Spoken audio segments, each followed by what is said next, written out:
గుంటూరు జిల్లాలో ఒక మహిళ పట్ల ఎంత అమానుషంగా ప్రవర్తించారో మన అందరం చూసాము. ఆ మహిళని, ఆ కుటుంబ సభ్యుల్ని పరామర్శించడానికి వచ్చాము అందరం. ఇది దాదాపు 10 రోజుల్లో రెండో పరామర్శం అనుకుంటాను. మొట్టమొదట కావల్లో, మా నెల్లూరు జిల్లాలోనే ఇటువంటి ఘటనే ఒకటి మేము చూసాము. ఆ రోజు ఆ మహిళ దగ్గర ఏ రకమైనటువంటి ఆధారాలు లేకపోయేటప్పటికీ ఆ ఇష్యూని గాలికి వదిలేశారు. ఆ మహిళనే బాధితురాలని, నిందితురాలని చేసే ప్రయత్నం చేశారు.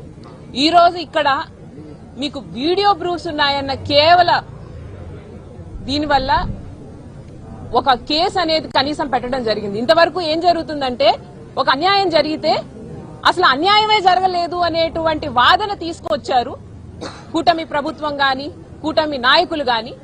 ఈ రోజు అన్యాయం జరిగిందని ఒప్పుకోవాల్సి వచ్చింది. న్యాయం జరగలేదు. ఇక్కడ జరిగిందేంటి? అన్యాయం జరిగింది అని చెప్పి కూటమి నాయకులు గాని, లేకపోతే ప్రభుత్వం గాని, పోలీసులు గాని ఒప్పుకున్నారు.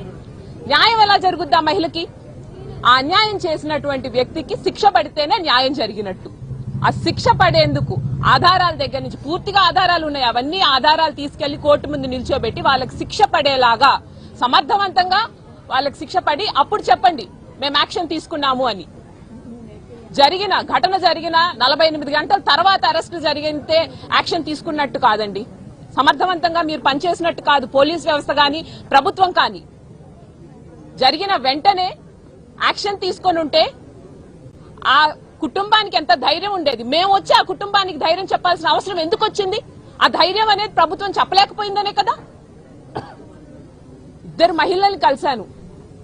ఇదేం పబ్లిసిటీ స్టంట్లు కాదు. ఆ మహిళల్ని చూస్తే కడుపు రగిలిపోతుంది.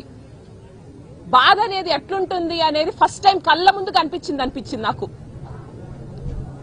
బోరున ఏడ్చింది ఆ మహిళ. బాధపడుతున్నారు.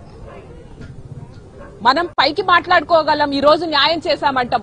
మనము ఏమి చేసినా ఆ మహిళకి జరిగినటువంటి అవమానానికి న్యాయం ఈ జన్మకి చేయలేం.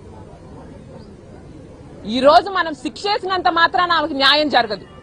మీరు చేసిన తప్పుకి ఆమెకు అందరూ, ప్రతి ఒక్కళ్ళు, ఈ కూటమి పాలనలో నాయకులు అందరూ క్షమాపణ చెప్పాలి. అమ్మా, మా అసమర్థత, మా వల్ల మీకు ఈ పరిస్థితి వచ్చింది, మేము సరిగా పాలన చేయలేకపోయాం కాబట్టి మేము ఈ పరిస్థితికి దిగజార్చాము, క్షమించండి అని చెప్పి.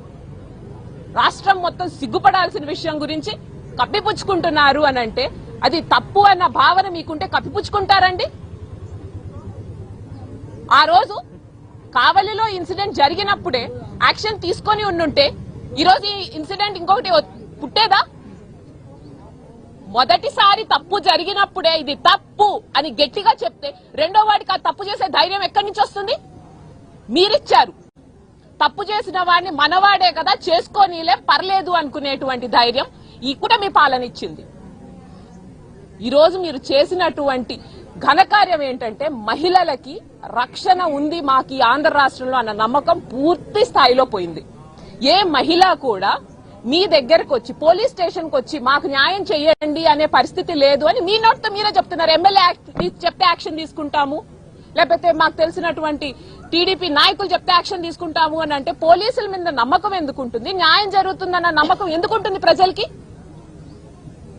ఈ రోజు మహిళలందరూ ఎదురు తిరుగుతున్నారు, ఉద్యమిస్తున్నారు అని అంటే దీనికి కేవలం కారణం గవర్నమెంట్ ఫెయిల్యూర్, నాయకుల అసమర్థత. ఇది పబ్లిసిటీకో లేకపోతే మేమేదో ఇష్యూ చేయాలనో కాదు. మాకు మనసు అంతా ఎంతో బాధగా ఉంది, కడుపు రగిలిపోతుంది. ఇట్లాంటి ఇన్సిడెంట్ రోజు చూస్తే ఏం సరదాగా ఉందా ఏంటండి మాకు ఇవన్నీ వచ్చి రచ్చ చేయడానికి? కాకపోతే మీరెట్లా బిహేవ్ చేస్తున్నారు, మీరు ఎలా ట్రీట్ చేస్తున్నారు ప్రజలు, మా వల్ల కావట్లేదు నోరు మూసుకొని ఉండడానికి. ఈ రోజు ఈ ఉద్యమం గాని, ఈ నిరసన గాని, take it as a warning. మీరు హెచ్చరిక అనుకోండి, లేకపోతే ముందస్తుగా చెప్తున్నాం అనుకోండి, లేకపోతే దానికి ఇంకే పేరైనా పెట్టుకోండి. కానీ ఇప్పటికైనా మీరు కళ్ళు తిరగకపోతే, ఆడవాళ్ళందరూ మీ మీదకు ఉద్యమిస్తే మీరు తట్టుకోలేరు. ఈ రోజు మీరు అనుకుంటున్నారేమో మీ రోజు చెల్లిపోద్ది అని చెప్పి. కాలచక్రం తిరిగి మళ్ళీ మా జగనన్న ముఖ్యమంత్రి అయిన రోజు